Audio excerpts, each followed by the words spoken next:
Assalamualaikum warahmatullahi wabarakatuh. Salam sejahtera untuk kita semua.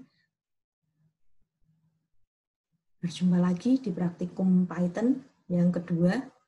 Kali ini kita akan membicarakan mengenai bab 4 dan bab 5, di mana bab 4 mengenai percabangan Python, dan bab 5 nanti ada perulangan Python. Untuk mempersingkat waktu, langsung saja kita masuk ke bab 4 mengenai percabangan Python. Diharapkan setelah mencoba sintak mengenai percabangan Python di rumah masing-masing, kalian dapat mengenal percabangan Python. Yang kedua, dapat membuat kode dengan percabangan Python. Dan yang ketiga, dapat mengetahui perbedaan penggunaan percabangan Python. Langsung saja, untuk dasar teorinya, kalian sudah mengerjakan modul 3 ya, sudah merangkum juga. Diharapkan nanti untuk mengenai teorinya, kalian sudah pernah membaca. Langsung saja, apa itu percabangan? Percabangan itu cara yang digunakan untuk mengambil keputusan apabila di dalam program dihadapkan pada kondisi tertentu. Biasanya percabangan mengevaluasi kondisi atau ekspresi yang hasilnya benar atau salah. Nah, dalam hal tipe data benar salah berarti ekspresinya nanti berupa ekspresi boolean. Ada 3 percabangan. Yang pertama ada percabangan if. Nanti yang kedua ada percabangan if else. Dan yang ketiga nanti ada percabangan if elif. Perbedaannya, untuk percabangan if itu biasanya menguji satu buah kondisi. Kalau misalnya hasilnya benar, maka pernyataan di dalam blok if akan dieksekusi. Tetapi kalau salah, berarti tidak dieksekusi. Jadi percabangan if sederhana sekali. Dalam suatu program, jika nilainya benar, berarti kondisinya dieksekusi. Tetapi jika kondisinya tidak benar atau salah, kondisinya tidak dieksekusi. Jadi antara eksekusi dan tidak eksekusi ya. Sedangkan untuk percabangan elif, itu berarti nanti ada 2 kondisi. Kondisi pertama kalau benar dan kondisi kedua kalau salah. Jadi benar atau salah, suatu kondisi tetap akan dijalankan. Cuma berbeda kondisi. Kalau benar, nanti kondisinya ada sendiri. Kalau salah, berarti ada kondisi lain. Sedangkan kalau percabangannya lebih dari 2 kondisi, itu nanti menggunakannya if-elif. Gimana? Yang pertama, ada if tes kondisi. Jika benar, maka blok pernyataan ini akan dieksekusi. Tetapi bila kondisi pada if ini salah, berarti yang dieksekusi adalah kondisi pada elifnya. Kemudian kalau kondisi elifnya benar, berarti blok pernyataan elif yang dieksekusi, tetapi kalau salah akan berlanjut sampai terakhirnya nanti. Kalau tetap salah, yang dieksekusi terakhir adalah blok pernyataan else. Itu mengenai singkat teori. Untuk mencoba programnya, kita coba pada halaman 22 pada percabangan if. Nah, kita masuk ke contoh program. Pada contoh program ini, kita akan menguji bilangan positif. Yang angka pertama yang akan diuji adalah angka 5. Menurut kalian, 5 positif atau bukan? Nah, untuk menjalankan program, kita menggunakan sintak if. If angka lebih dari 0. Angka lebih dari 0 ini sesuai dengan syarat bilangan positif. Maka jika memenuhi angkanya lebih dari 0, nanti perintah yang dilakukan atau blok pernyataan yang dilakukan adalah angka adalah bilangan positif. Jadi nanti jika memenuhi kondisi, maka blok pernyataan untuk mencetak angka adalah bilangan positif akan dijalankan. Tetapi kalau misalnya tidak memenuhi kondisi, berarti programnya tetap jalan, cuma outputnya tidak akan keluar atau tidak dieksekusi, gitu ya. Kita coba dulu dengan angka sama dengan 5. Seperti ini. Kemudian kita run, maka hasilnya akan muncul sebagai berikut. 5 adalah bilangan positif. Benar ya? Dalam hal ini, angkanya dimasukkan 5. Jika 5 lebih dari 0, maka akan dilaksanakan blok pernyataannya, mencetak 5 adalah bilangan positif. Kita lihat angkanya 5. Apakah 5 lebih dari 0? Jawabannya iya, sehingga perintah untuk mencetak print angka adalah bilangan positif akan dijalankan, sehingga outputnya angka dalam hal ini adalah sama dengan 5. Sehingga output yang keluar bukan tulisan angka, tetapi angka 5. Dan selanjutnya ada perintah untuk mencetak string adalah bilangan positif. Sehingga output yang keluar adalah 5 adalah bilangan positif. Itu untuk yang mengecek bilangan positif. Selanjutnya, bagaimana jika angkanya kita ganti dengan -1? Secara bahasa natural, apakah -1 lebih dari 0? Tidak ya, karena -1 kurang dari 0. Berarti kira-kira blok pernyataan ini dijalankan tidak?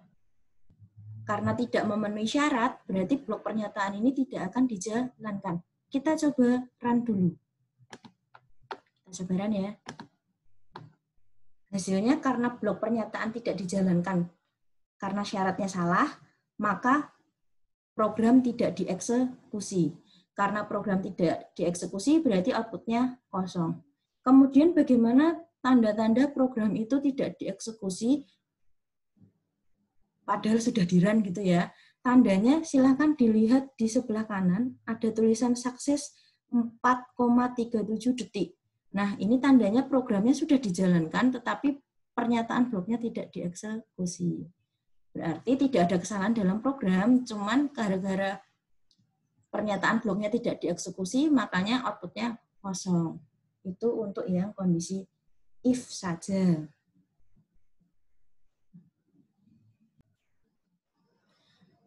Dari penjelasan tadi, yang masukkan angka 5 dan -1, kita sudah mencoba contoh program halaman 22. Sekarang giliran kalian untuk mencobanya di laptop masing-masing atau di HP masing-masing untuk mencoba membuat program halaman 22. Pertama masukkan angka 5, yang kedua masukkan angka -1.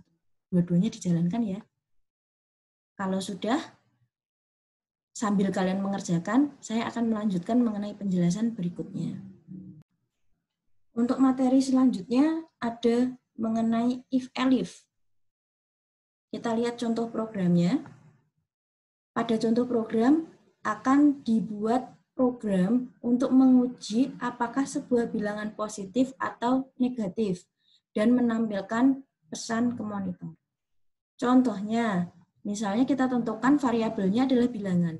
Bilangan sama dengan kita langsung tentukan nilainya 5. Nah, setelah itu, kita uji apakah bilangan 5 ini positif atau negatif. Kalau sudah diuji bilangan 5-nya, nanti setelah programnya jadi, angka 5-nya kemudian diubah menjadi -1, dan perhatikan hasilnya, apakah positif atau negatif. Itu inti dari contoh program halaman 23 yang bagian if-else.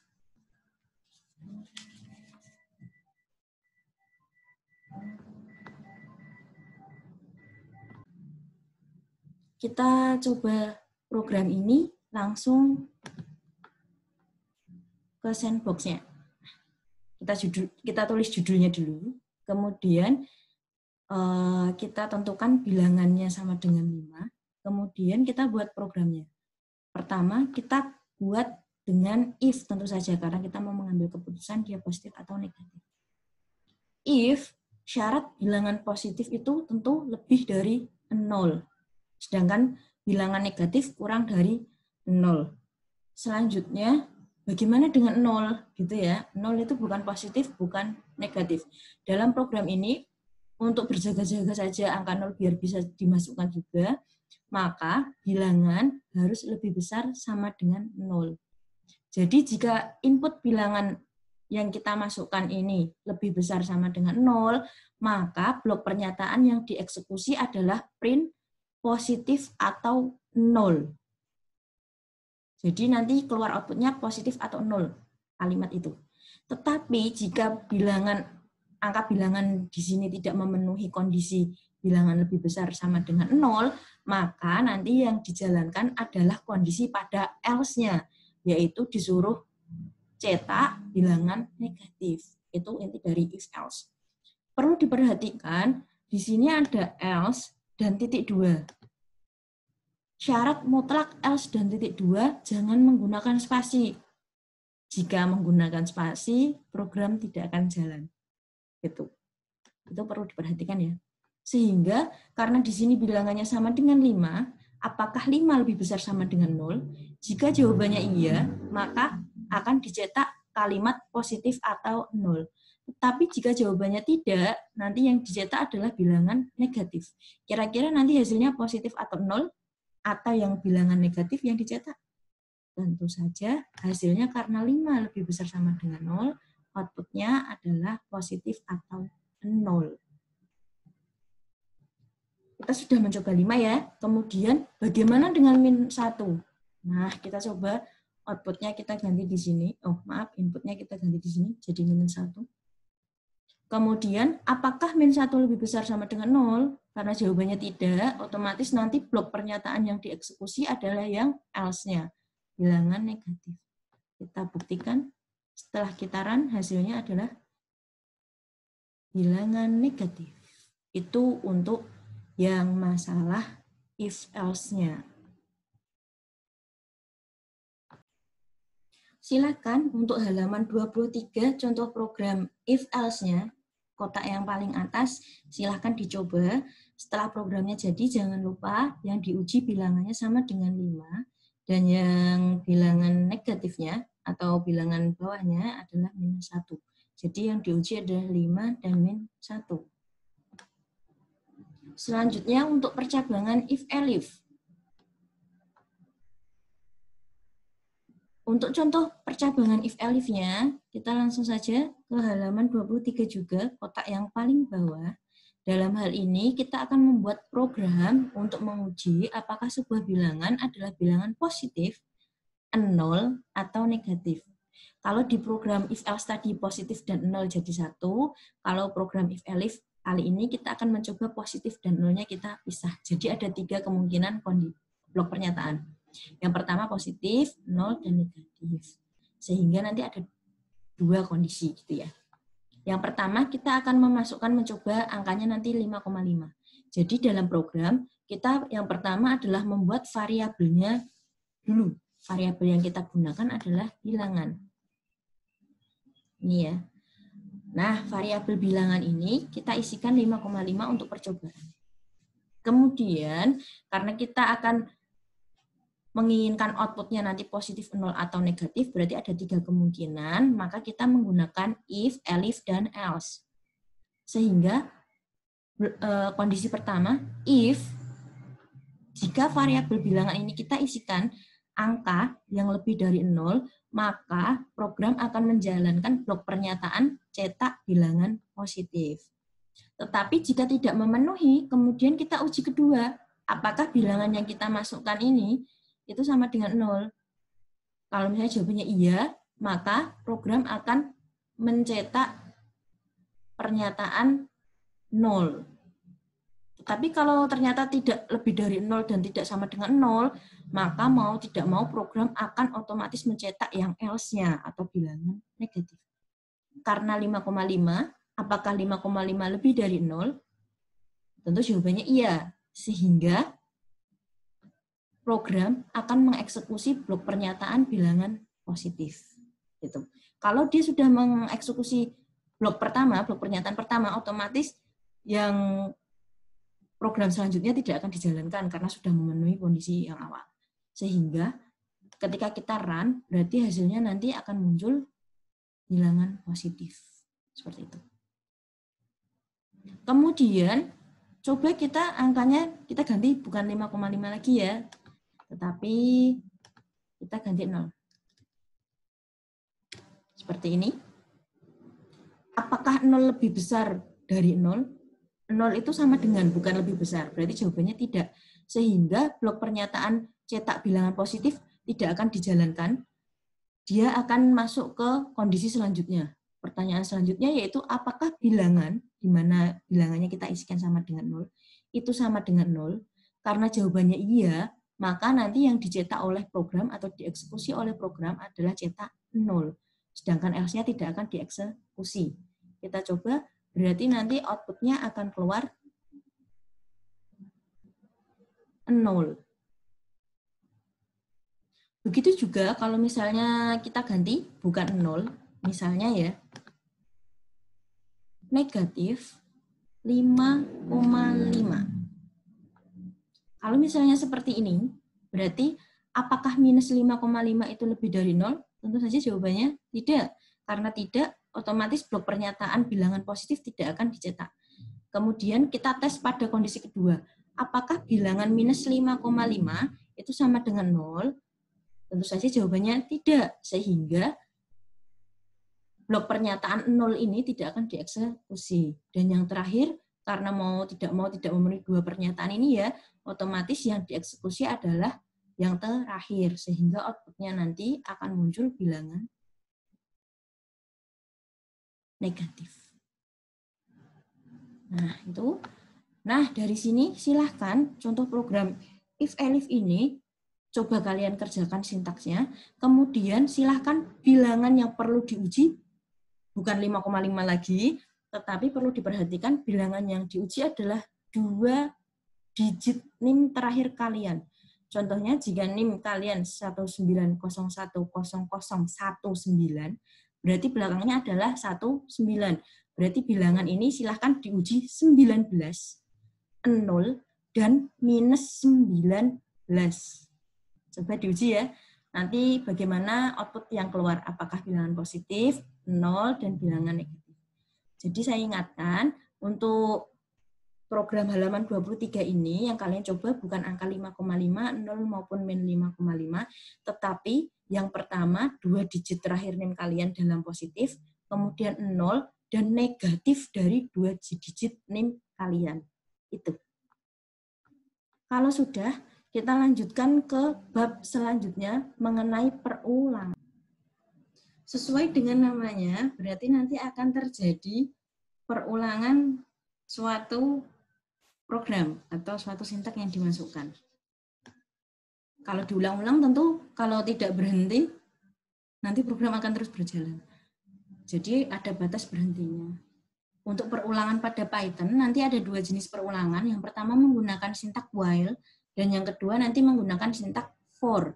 Bedanya, kalau while, perulangan while itu akan terus berjalan selama kondisi syaratnya bernilai benar. Tetapi kalau untuk for, itu nanti perulangannya sudah ditentukan. Misalnya berhenti pada perulangan kelima. Jadi program nanti akan mematuhi pada saat perulangan kelima akan berhenti. Tapi kalau while, selama kondisi yang dimasukkan itu bernilai benar, program tidak akan berhenti. Langsung saja kita lihat ke contoh programnya. Kita lihat contoh program halaman 24 kotak yang atas dulu. Kita coba. Nah, dalam hal ini, penjelasan dari programnya, kita masukkan variabel count sama dengan 0. Langkah kedua, kemudian kita mengujinya. Apakah nilai pada variabel count ini kurang dari 5?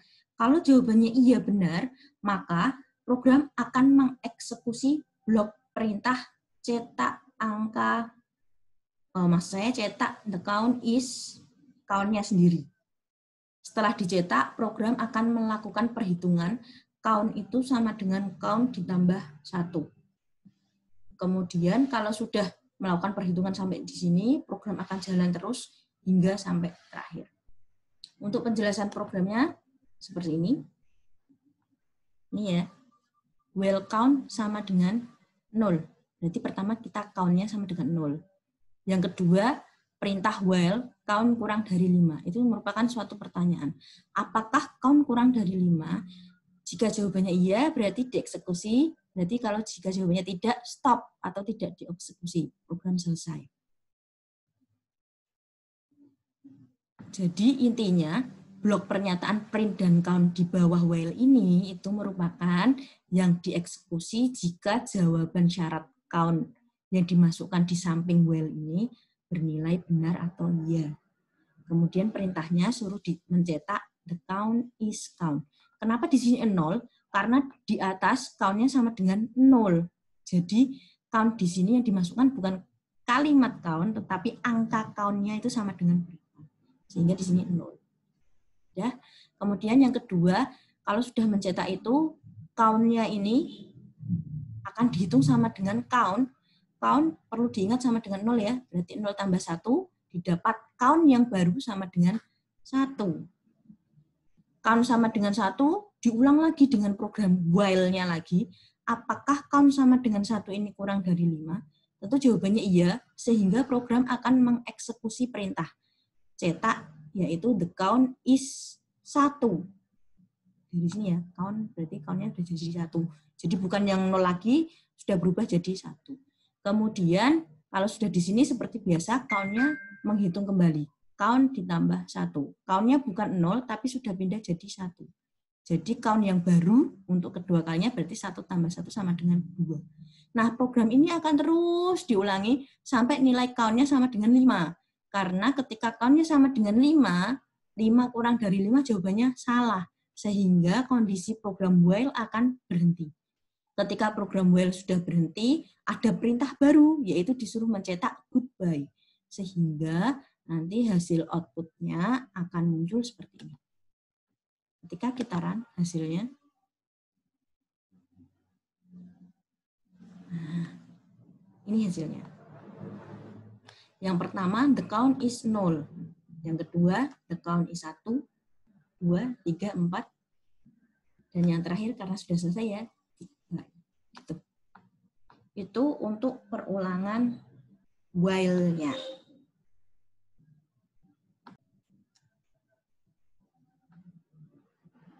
Begitu juga untuk contoh program di bawahnya, halaman 24.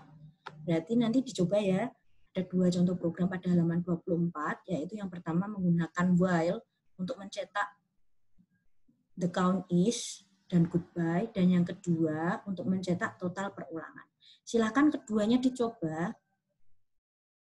Kemudian kita lanjutkan pemrograman mengenai perulangan for-nya. Nah, untuk perulangan for-nya, contoh programnya pada halaman 25 juga ada 2 contoh program. Silakan dicoba juga. Yang pertama untuk mengetikkan perulangan ke tapi dengan sintak for. Dan yang kedua nanti ada program untuk menulis jumlah semuanya. Silakan dicoba program while dan program for-nya. Kemudian jika ada kesulitan, kalian boleh bertanya. Saya ulangi ya, yang perlu dicoba diantaranya adalah sebagai berikut.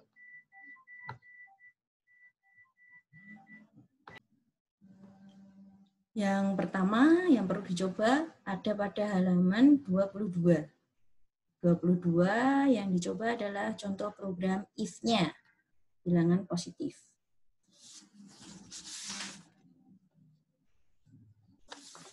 Selanjutnya, ada program if else pada halaman 23.